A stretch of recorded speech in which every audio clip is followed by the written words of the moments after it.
James Hill is here now with national news. Let's send it over to him at the news desk.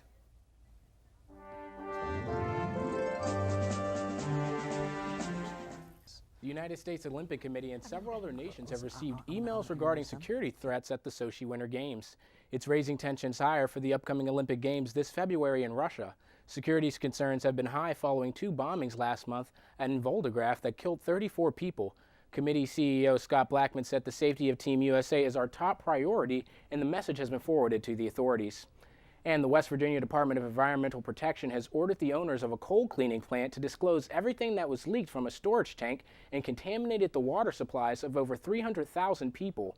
West Virginia citizens were unable to access clean water for nearly 2 weeks when the substance of Freedom Industries, Inc. spilled into the Elf River on January 9th.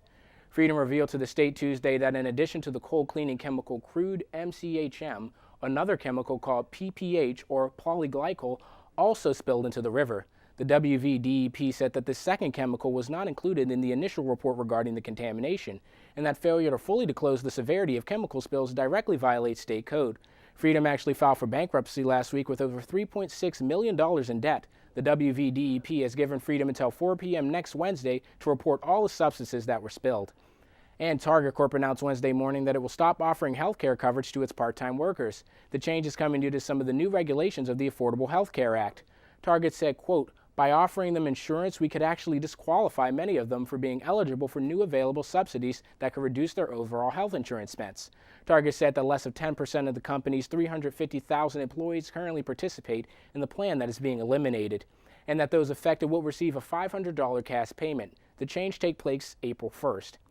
And more brick-and-mortar stores are falling to the internet. Many large retailers have emerged from the holiday seasons with lists of store closures. A historic loss in Chicago where Sears announced Tuesday it would be closing its flagship store on State Street by April. That news from Sears follows announcements earlier this month from two other major retailers.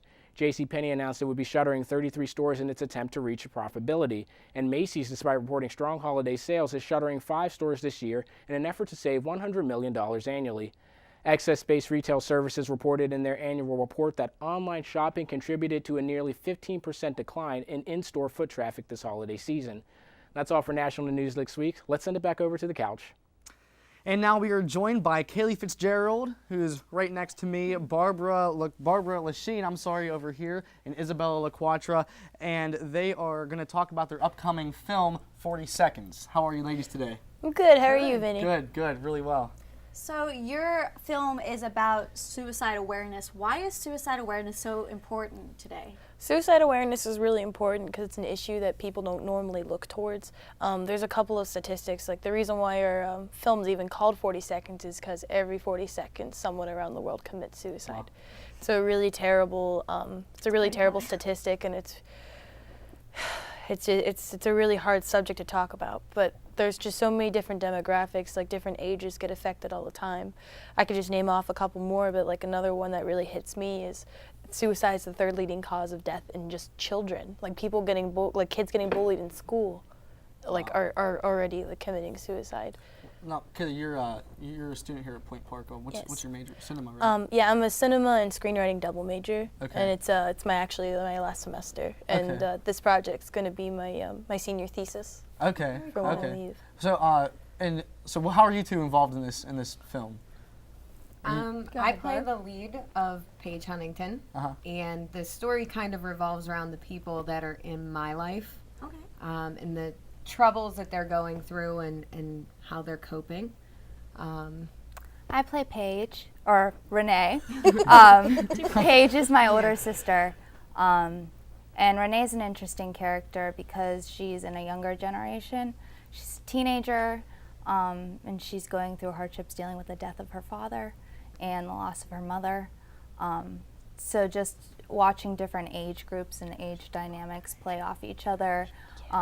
There's everything from kids to adults, and I think that's one of the best parts of the film, that it touches on that mental health and mental awareness is something that affects everybody, not just a specific age group. Good. Well, where did you get the idea? Like, what made you pick this as your story? I got this idea from a couple of personal experiences and a couple people that kind of surrounded me for a while, and I kind of took their stories and like put them into one. So you wrote the entire? Yes, Wow. I wrote Wow. the script, produced the script, and directed the script. And right now it's actually in the editing process, but we have like a promo to show you guys though, if you want to take a look at it. Yeah, we could take a look at 40 Seconds by the three ladies right here. Every 40 seconds, Every 40 seconds, Every 40 seconds. someone commit suicide. commits suicide.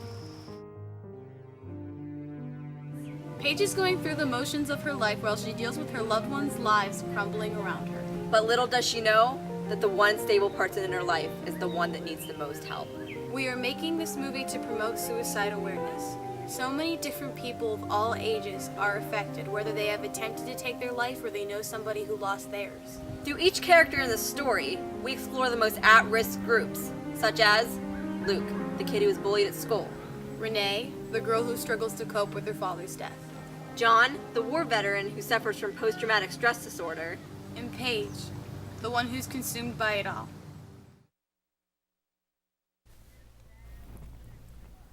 Wow, that was incredible. I can't wait to Thank see you. it. How did you get the money for the entire movie? Me and my crew, Katie Palomera and Rebecca Edwards, we put together an Indiegogo campaign, and we wanted to raise $2,500. But so many people have been so passionate about this idea that we ended up getting around $2,800, like almost like $3,000 for this film. And we put all of it into all the art direction, the locations, the food that we had to feed a crew on set, and the other half of it, or not other half of it, just another part of it's going to go in like film festivals, because we're trying to get this out and let this message be heard around America, hopefully. Wow, that's incredible. Beautiful. I respect what you're doing. I know several people throughout my life that they went through this type of a situation, and it was very emotional and stressful and hard for them. You said this is personal for you? It's talking about it. As soon as I read the casting call for it, I knew I wanted to be a part of it. A friend of mine committed suicide a year and a half ago, so Wow. It's personally affected me. And even talking to the other cast and the kids that were involved with the film, I mean, the bullying that they've gone through, and everyone has a personal connection to suicide, Exactly. whether you know somebody or everybody has had some sort of experience. So to be able to do a film like this and put it out there and get the message out is fantastic. And that's really the theme of the film, is that so no matter how old or how young you are, it can happen. Yeah. So you need to reach out and like help people, because it's never too late to save a life. Yeah. That's really what Also- we're trying to say. Also, I think it's very interesting that, as a society, we have so many instances now of violence. Yeah. And you look at Every those day. statistics, and they talk about these are depressed people are going through mental illness, but for some reason, we don't like to talk about it. We'll watch great movies that will allude to it, but nobody ever really gets down to the nitty-gritty of this is depression, this is Right. suicide, this is how people grieve and how people cope, and people don't want to see all of that anger and sadness. But I Right. think it's something that, you can't turn the other cheek. No. And I think Kaleigh needs to did a be brilliant job with the writing and, interweaving multiple stories of multiple individuals. And like you said, you're hoping it goes national, and I feel like it'll help out a lot of people. And when is this coming out? I want to know. It I want to should make sure I be can see this. the weekend of April 26th. Okay. I'm not sure of the exact time yet, but there will be like info around Point Park and stuff, and then we'll be posting it on we have a 40 Seconds Facebook and a website, and we'll be posting didn't see information that. on there. Wow, incredible. Well, ladies, thank you very much. Thank you. Kaleigh, Thank you. Isabella, and Barbara. I'm sorry. Thank You'll you. learn it eventually. This- You'll get it. Sorry. He has. Weekend of April 26th, 40 Seconds, don't miss it. Thank you so much for being here, ladies. Coming up next on Daybreak, John Firewald. Johnny Froward and Zach Aaron will be here with sports. Don't go away. Stay here for Daybreak.